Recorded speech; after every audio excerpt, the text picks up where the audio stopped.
चक्रवाती तूफान निसर्ग महाराष्ट्र के तटीय इलाकों से टकरा गया है। निसर्ग तूफान मुंबई में अलीबाग के तट से टकराया है। मौसम विभाग के मुताबिक चक्रवाती तूफान करीब 120 किलोमीटर प्रति घंटा की रफ्तार से टकराया है, जिसकी वजह से मुंबई के ज्यादातर इलाकों में तेज हवाओं के साथ बारिश हो रही है। इसी के साथ रत्नागिरी, सिंधुदुर्ग, अलीबाग सहित कई इलाकों में तेज बारिश और हवाएं चल रही हैं। मौसम विभाग के मुताबिक लैंडफॉल को पूरा होने में करीब 3 घंटे लगेंगे। तेज हवाओं और बारिश के साथ कई जगहों पर पेड़ टूटकर गिर गए हैं। इस बीच मुंबई बांद्रा सी लिंक पर ट्रैफिक बंद कर दिया गया है। एनडीआरएफ ने कहा है कि 6 से 7 घंटे तक लोग घरों से बाहर ना निकलें।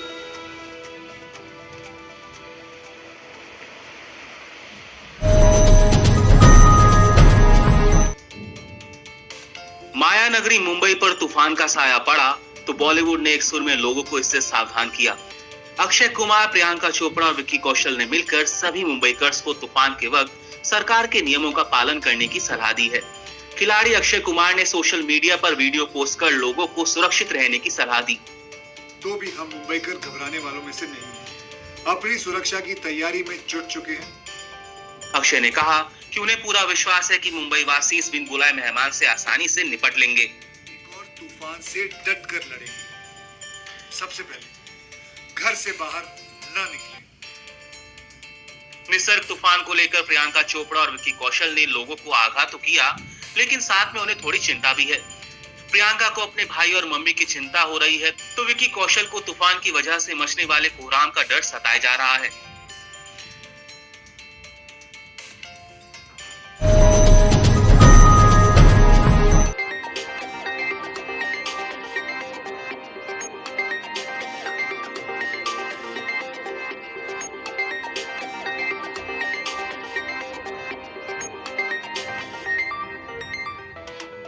चक्रवाती तूफान निसर्ग के मद्देनजर पहले महाराष्ट्र और गुजरात के सरकारों ने पुख्ता इंतजामों का दावा किया है। चक्रवात के मद्देनजर एनडीआरएफ के साथ साथ महानगर पालिकाओं की टीमें भी लगी हुई हैं। पूरे मुंबई में धारा 144 लगा दी गई है। एनडीआरएफ के मुताबिक अकेले महाराष्ट्र में 40,000 और गुजरात में 20,000 लोगों को सुरक्षित ठिकानों पर पहुंचाया गया है। समाचार एजेंसी एएनआई ने शेल्टर होम्स में ठहरे लोगों की तस्वीरें जारी की हैं। वसई, पालघर, दहानू और तालासरी तालिकाओं से 21,000 से अधिक लोगों को निकाला गया है। गुजरात के तटीय इलाकों में करीब 47 गांवों को खाली कराया गया है।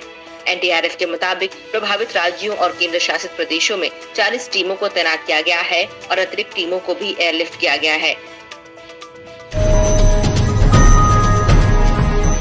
कांग्रेस नेता और पूर्व वित्त मंत्री पी चिदम्बरम और उनके बेटे कार्ति चिदम्बरम के खिलाफ ईडी ने आईएनएक्स मीडिया मनी लॉन्ड्रिंग मामले में चार्जशीट दाखिल की है। ईडी ने दिल्ली की एक अदालत में इन दोनों के खिलाफ ये चार्जशीट दाखिल की है। चार्जशीट में पी चिदम्बरम और उनके पुत्र के अलावा अन्य को भी आरोपी बनाया गया है। गौरतलब है कि इस मामले में ईडी ने चिदम्बरम को गिरफ्तार भी किया था। चिदम्बरम को तब 106 दिन तक तिहाड़ जेल में रहना पड़ा था। सीबीआई ने 15 मई 2017 को मामला दर्ज किया था, जिसमें आरोप लगाया गया था कि 2007 में आईएनएक्स मीडिया समूह को विदेश से 305 करोड़ रुपए हासिल करने के लिए एफआईपीबी की मंजूरी में कथित तौर पर अनियमितताएं बरती गई थी। उस समय चिदम्बरम वित्त मंत्री थे। इसके बाद ईडी ने धन शोधन का मामला दर्ज किया था।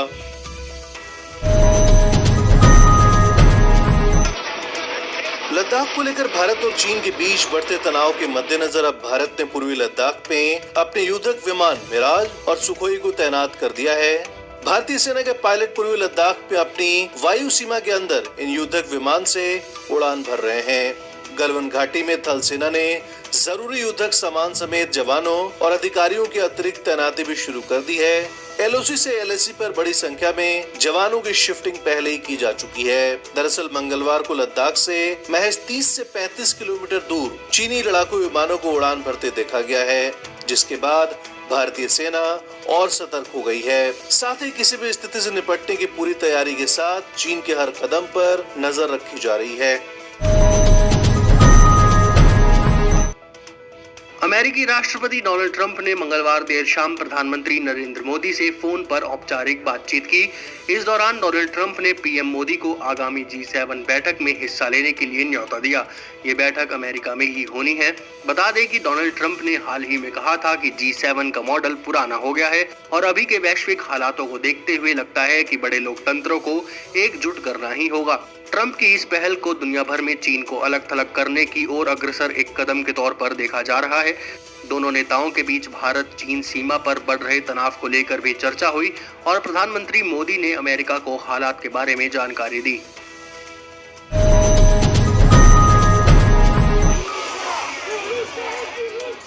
अमेरिका में कोरोना कहर के बाद अब हिंसा कहर जारी है। स्थिति बेकाबू हो गई है। अश्वेत नागरिक जॉर्ज फ्लॉयड की मौत के बाद प्रदर्शन और हिंसा का सिलसिला थमने का नाम नहीं ले रहा।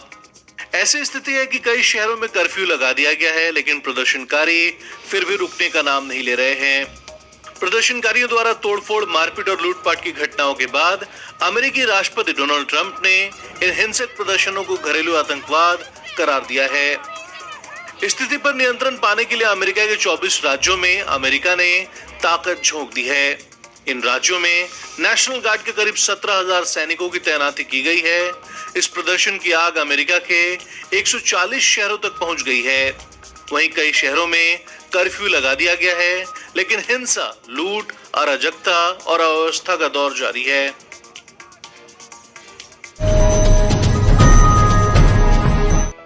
रूस के रक्षा मंत्रालय ने दावा किया है कि उसने कोरोना की वैक्सीन तैयार कर ली है। अब इसका सैनिकों पर ट्रायल किया जा रहा है। ये ट्रायल जुलाई के अंत तक चलेगा। रिपोर्ट्स के मुताबिक रूसी वैज्ञानिकों ने 1 जून को नए टीके का प्री क्लिनिकल टेस्ट पूरा कर लिया है, जिसके बाद रूसी रक्षा विभाग ने मंगलवार यानी 3 जून को ट्रायल के लिए 50 जवानों का चयन किया, जिसमें 5 महिलाएं भी शामिल हैं। इन सबके मेडिकल टेस्ट के बाद इन पर ट्रायल शुरू किया जाएगा। दूसरी तरफ रूस में एंटीवायरल दवा एफीवर को लेकर भी परीक्षण किया जा रहा है। ये दवा फेविपिराविर से बनी है। इसी दवा के साथ भारत में भी केंद्रीय औद्योगिक अनुसंधान परिषद ट्रायल कर रहा है। इस दवा के सिप्लांजा नाम से बाजार में आने की उम्मीद है।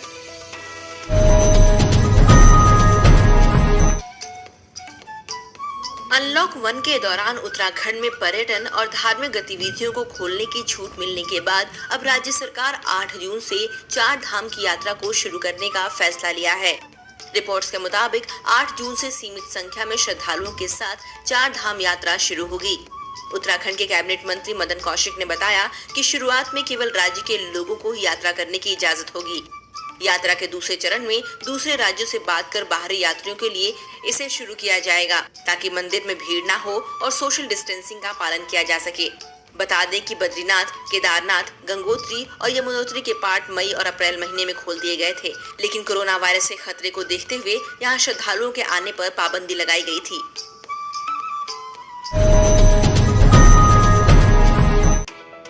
भारत समेत पूरी दुनिया में कोरोना वायरस के मामले बेहद तेजी से बढ़ रहे हैं। लॉकडाउन में ढील के बीच देश में कोरोना संक्रमितों का कुल आंकड़ा 2 लाख के पार पहुंच गया है।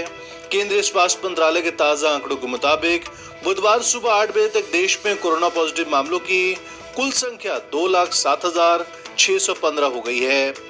इनमें से 1,01,497 एक्टिव केस हैं।